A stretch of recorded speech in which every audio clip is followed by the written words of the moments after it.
Assalamualaikum dan salam sejahtera kepada semua penonton di luar sana.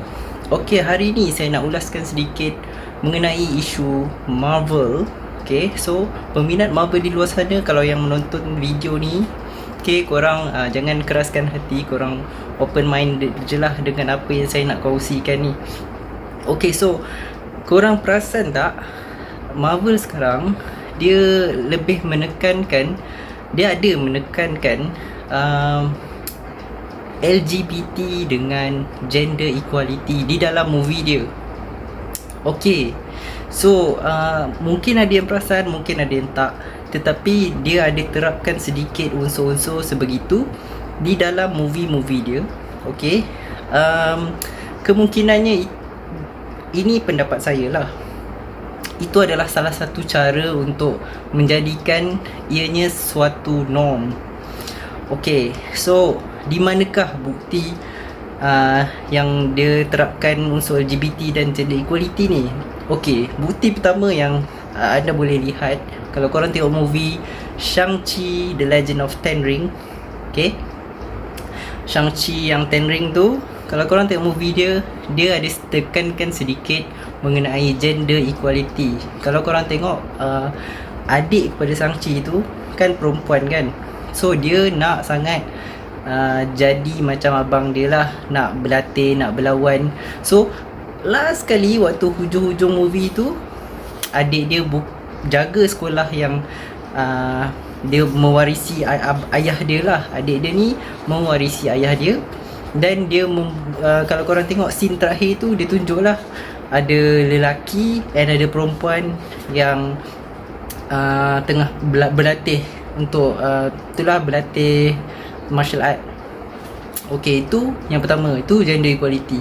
And dia ada sedikit kalau korang baca skrip dia, baca dia punya subtitle tu, nanti korang faham lah apa yang saya maksudkan dengan yang dia terapkan pasal gender equality ni. Sebab adik dia ni perempuan, tapi adik dia ni rasa macam dia pun nak juga hak sama macam abang dia.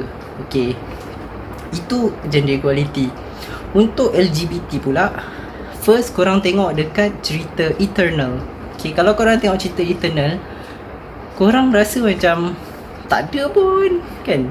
Okay, satu, kalau korang boleh tengok dekat karakter yang budak kecil tu, apa nama dia, yang dia boleh buat apa illusion tu kan. Kalau dia tu daripada sudut pandang pun korang dah boleh nampak dah, dia ni macam tak ada gender. Dia ni laki ke perempuan ke, korang pun tak tahu. Okay, yang kedua, Phastos. Kalau dalam cerita Eternal tu, Phastos tu yang tukang-tukang buat inovasi teknologi tu, yang kulit gelap pakai spek tu kan. Okay, Phastos ni kan watak dia lelaki. Okay, kalau korang perasan, waktu dia dah ada keluarga kan, korang perasan tak, Phastos, lepas tu dia ada seorang lelaki ni, okay, dekat rumah dia, lepas tu ada seorang anak. Lelaki dekat rumah dia ni sebenarnya suami dia. Phastos ni pula yelah kan, kalau korang tengok dekat Google, korang boleh search lah Phastos peranan dia sebagai apa, dengan dia punya aktor yang berlakon sebagai suami tu apa. So korang boleh nampak dekat situ lelaki dengan lelaki. Okay, itu LGBT. Yang pertama dekat Eternals. Okay, yang kedua pula, yang kedua ni terang-terang lah. Okay, yang kedua ni dekat cerita Doctor Strange Multiverse of Madness. Okay, kalau korang tengok dekat Doctor Strange, bahagian yang part yang siapa, America Chavez tu, yang budak kecil yang ada kuasa apa, buka pintu multiverse banyak-banyak tu. Kalau korang tengok dekat scene tu, part yang dia tengah terimbau memori dia tu, ibu bapa dia, okay, ibu dan ayah dia adalah lesbian. Okay, dua-dua tu perempuan. Yang melahirkan dia tu perempuan, dua-dua lesbian. So boleh nampak terang-terang lah kan, dia punya apa, message LGBT dia, gender equality dia dalam movie Marvel ni. So kalau korang tengok tu, korang open your mind, and korang kalau boleh, kalau nampak message macam tu,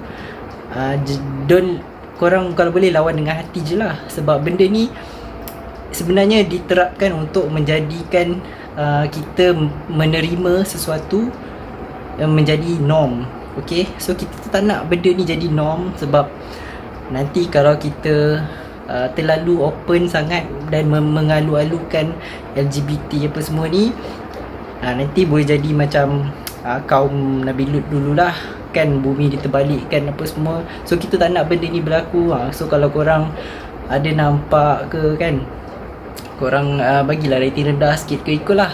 Yang pasti itu je lah message yang saya nak sampaikan. So ada part yang part ni saya nak selit sikit.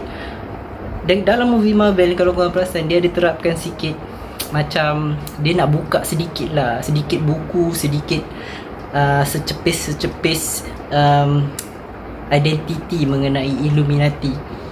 So memang dalam komik dia pun dah ada dah pasal Illuminati ni, tetapi itu dalam komik. Time tu tak ada movie lagi yang pasal Illuminati ni, dia just dalam komik. So time tu penerimaan semua orang tak ada nampak apa sangat, sebab komik kan, tak semua orang baca komik.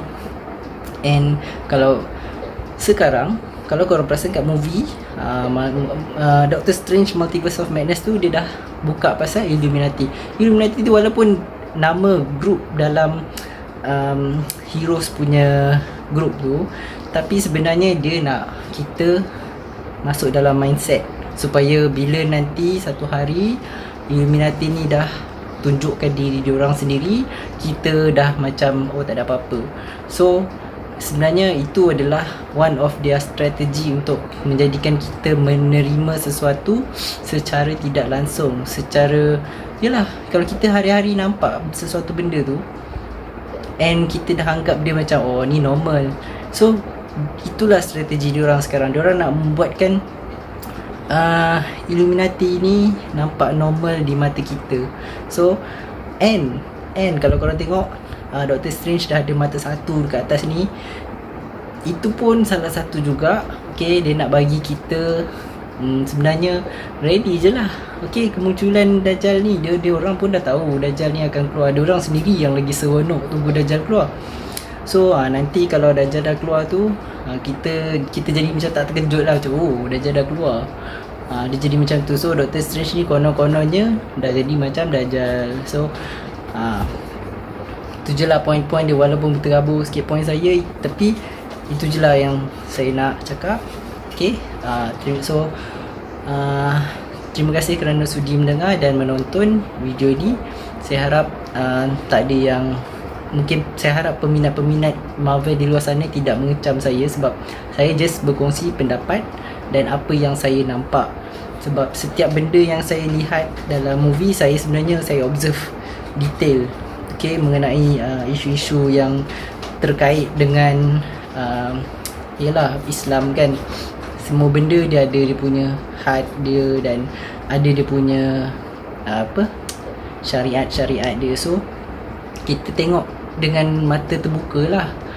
Okay, so kalau korang ada apa-apa pertanyaan ke, ada apa-apa discussion, boleh je lah tulis di ruangan komen. Jangan lupa bagi like dan jangan lupa tekan butang subscribe di channel saya. Terima kasih kerana telah menonton. Terima kasih sekali lagi. Selamat jalan dan Assalamualaikum.